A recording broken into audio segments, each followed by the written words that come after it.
हैदराबाद लोकसभा मतदारसंघातील भाजपा पक्षाचे उमेदवार माधवी लता यांच्या अडचणीत वाढ होण्याची शक्यता आहे। खरं तर आता त्यांना पोलीस केसला सामोरं जावं लागेल, कारण एका व्हिडिओमध्ये त्या मतदान केंद्रावर बुरका घातलेल्या मुस्लिम महिलांना त्यांचे चेहरे दाखवण्यासाठी सांगतात, जेणेकरून त्या त्यांच्या मतदार ओळखपत्रावरील छायाचित्रांशी त्या जुळवू शकतील। माधवी लता या लोकसभा निवडणुकीच्या चौथ्या टप्प्यातील सर्वाधिक चर्चेत असलेल्या उमेदवारांपैकी एक आहेत। हैदराबादचे 4 वेळा खासदार राहिलेले आणि MIMचे प्रमुख असदुद्दीन ओवैसी यांच्याशी त्यांची स्पर्धा आहे। तथापि या व्हिडिओमध्ये माधवी लता मतदानासाठी असलेल्या मुस्लिम महिलांना त्यांचे चेहरे पाहण्यासाठी बुरखे ठेवण्यासाठी सांगतात। एक मुस्लिम महिलेकडे माधवी लता यांनी निवडणूक ओळखपत्र मागितलंय। त्या महिलेने आपलं कार्ड दाखवल्यानंतर आपला वय 38 असल्याचं सांगितलं। यावर माधवी लता यांनी तो 38 वर्षांची वाटत नसल्याचं सांगत तिला चेहऱ्यावरचा बुरखा हटवण्यास सांगितला। यावरून वाद निर्माण झाला। सोशल मीडियावर लोकांनी निवडणूक आयोगाला करत याविषयी प्रश्न उपस्थित केलाय।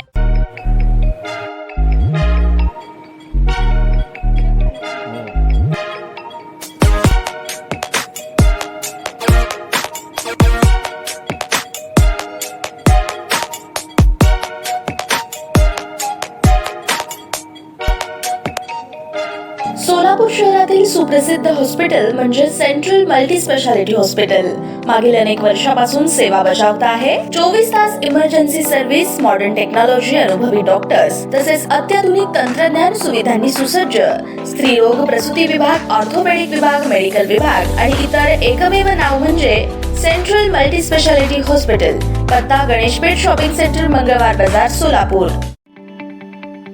ताज्या बातम्या पाहण्यासाठी प्राईम महाराष्ट्र न्यूज चॅनलला सबस्क्राईब करा।